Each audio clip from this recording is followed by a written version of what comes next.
আসসালামু আলাইকুম। হুমাশা রান্নাঘরে সকলকে স্বাগতম। আজ আমি তৈরি করতে যাচ্ছি ডিমের কোরমা। তো কোরমা আমরা সবাই রান্না করতে পারি, এক একজন এক একভাবে রান্না করে। তো চলুন আজকে দেখাবো আমি কিভাবে খুব সহজে খুব মজাদার করে ডিমের কোরমা রান্না করি। তো চলুন শুরু করি। তো প্রথমে আমি এখানে 6টি ডিম সিদ্ধ করে নিয়েছি আগেই। তো ডিমটা সিদ্ধ করার পর আমি একটি ফ্রাই প্যান বসিয়ে দিয়েছি চুলায়। সেখানে তেল সামান্য গরম করে এর মধ্যে আমি ডিমগুলো আগে ভাজির জন্য দিয়ে দিয়েছি। তো ডিমটা এপিট ওপিট করে বেশ একটু লাল লাল করে ভেজে নিতে হবে এখানে। আর ডিম ভাজির সময় আমি কিন্তু এখানে অল্প লবণ দিয়ে দিয়েছি, দেখতে পেয়েছেন আপনারা, তো যাতে তেলটা না ছেটে। তো ডিমটা এইভাবে হালকা করে ভাজার পরে আমি এটাকে তুলে নিচ্ছি। তো প্যানে আবার আমি পরিমাণ মতো সয়াবিন তেল দিয়ে দিলাম। তারপর এখানে দিয়ে দিচ্ছি 1 টেবিল চামচ পরিমাণ ঘি।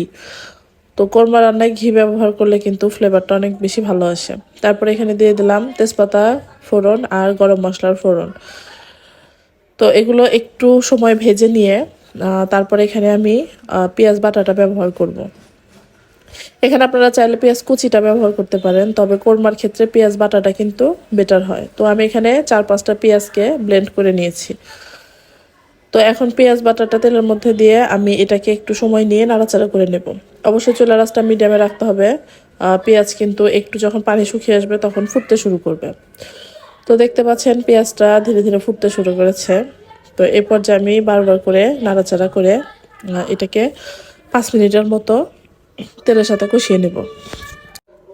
তো এখন এর মধ্যে আমি দিয়ে দিচ্ছি 1 টেবিল চামচ আদা রসুন বাটা। আদা রসুন বাটাটা দিয়ে পেঁয়াজের সাথে ভালো করে আমি তেলের মধ্যে 5-7 মিনিট এটাকে কষিয়ে নিচ্ছি, আবারও কাঁচা গন্ধটা চলে যাওয়ার জন্য। এতে করে আদা রসুন প্লাস পেঁয়াজ দুটোরই কাঁচা গন্ধ মোটামুটি চলে যাবে। তো এখন আমি এর মধ্যে গুঁড়া মশলাগুলো ব্যবহার করছি। আমি প্রথমে 1 চামচ ধনিয়া গুঁড়া দিলাম, 1/2 চামচ দিলাম মরিচের গুঁড়া, দিলাম স্বাদ মতো লবণ, দিয়ে দিচ্ছি 1 চা চামচ পরিমাণ জিরার গুঁড়া। সবগুলো মশলা দিয়ে আমি এখন এটাকে আবার একটু নাড়াচাড়া করে নিচ্ছি। তো দেখতে পাচ্ছেন আমি কিন্তু এখানে কোনো প্রকার পানি ব্যবহার করিনি এখনো, কারণ পেঁয়াজের মধ্যে এমনিতেই পানি আছে। তো এটা শুকিয়ে যাওয়ার জন্য আমি কিন্তু কোনো পানি ব্যবহার করিনি, এটা যত তাড়াতাড়ি শুকাবে। তো এর মধ্যে আমি এখন দিয়ে দিচ্ছি 2 টেবিল চামচ টক দই। তো টক দইটা দেওয়ার পরে আমি এখন এটাকে ভালোভাবে নাড়াচাড়া করে নিচ্ছি। তো চুলার আঁচটা এখন আমি মিডিয়ামের চেয়ে একটু কমিয়ে দিয়েছি, কারণ এটার পানি প্রায় শুকিয়ে এসেছে। আর মশলাটা অবশ্যই একটু সময় নিয়ে ভুনাতে হবে, কারণ ডিম দেওয়ার পরে আর খুব একটা ভুনানো হয় না। তো এই পর্যায়ে আমি দিয়ে দিচ্ছি এখানে আমি 4-5টা কাজু বাদাম নিয়েছি, 4-5টা কিশমিশ আর 2টা কাঁচামরিচ দিয়ে ব্লেন্ড করে নিয়েছি। তো এখন এগুলো আমি সব একসাথে ভালো করে মিশিয়ে নিচ্ছি। দেখতে পাচ্ছেন আমার মশলাটা কিন্তু ফুটে উঠেছে, আর মশলাটা কিন্তু অনেকটাই মিহি হয়েছে। তো এই জন্য আমি এখানে পেঁয়াজ কাটাটা না বাটাটা ব্যবহার করি। তো দেখতে পাচ্ছেন মশলা থেকে ধীরে ধীরে তেল উঠে আসছে। তো এই পর্যায়ে কিন্তু আমি ডিমটা দিব না, মশলাটাকে আমি প্রায় 10-15 মিনিট একদম মিডিয়ামের চেয়ে একটু কম আছে কষিয়ে নিব।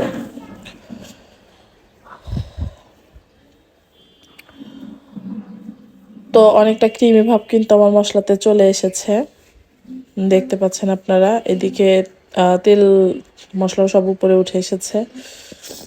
তো এখন আমি আরেকটু নাড়াচাড়া করে এর মধ্যে ভেজে রাখা ডিমগুলো অ্যাড করে দিব।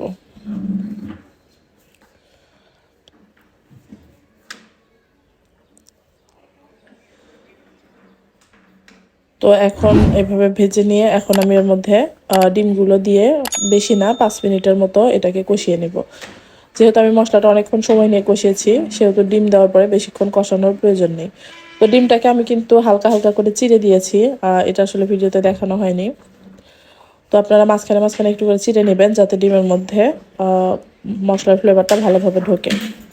তো এইভাবে 4-5 মিনিট কষানোর পর আমি এর মধ্যে এখন দুধ অ্যাড করে দিব। এই রান্নাটা কিন্তু আমি সম্পূর্ণ পানি ছাড়া লিকুইড দুধ আর মশলা দিয়ে করছি। এখানে আমি পানিটা ব্যবহার করব না, পানিটার চেয়ে দুধটা ব্যবহার করলে স্বাদটা অনেক বেশি অথেন্টিক হয়। তো আমি এখানে লিকুইড দুধ নিয়েছি 1.5 কাপ পরিমাণ। আর এই দুধটাকে আমি একদম জাল দিয়ে ফুটিয়ে তুলে তারপরে হালকা ঠান্ডা করে মোটামুটি 50% ঠান্ডা 50% গরম অবস্থায় দিয়ে দিয়েছি। তো এখন এটা ফুটে ওঠার আগ দিয়ে আমি এর মধ্যে 2-3টা কাঁচামরিচ দিয়ে দিব। ঝালটা আসলে আপনারা যে যার মতো কিন্তু কমিয়ে বাড়িয়ে নিতে পারেন। আমি বরাবরই ঝাল কম খাই, তাই এখানে আমি কাঁচামরিচ বা শুকনো মরিচ সব কিছুই কম ব্যবহার করেছি। তো আমি এখন এই পর্যায়ে ঢেকে দিলাম। তো 4-5 মিনিট পর ঢাকা তোলার পরে দেখতে পাচ্ছেন পানিটা মোটামুটি শুকিয়ে এসেছে। তো সরি, পানি না, এটা আসলে দুধ। তো ঝোলটা মোটামুটি শুকিয়ে এসেছে। এ পর্যায়ে আমি এখানে অল্প একটু গরম মশলা অ্যাড করে দিচ্ছি। গরম মশলার গুঁড়াটা দিয়ে আমি আবার একটু নাড়াচাড়া করে দিলাম। তো চুলার আঁচটা কিন্তু এখনও মিডিয়ামে আছে। নাড়াচাড়া করে আমি এটাকে ঢেকে দিলাম।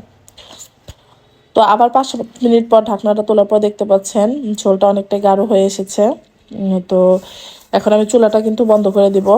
আর আমি এর মধ্যে আবার 1 টেবিল চামচ ঘি অ্যাড করে দিলাম নামানোর আগ দিয়ে। তো ঘিটা দিয়ে আমি একটু নাড়াচাড়া করে দিচ্ছি।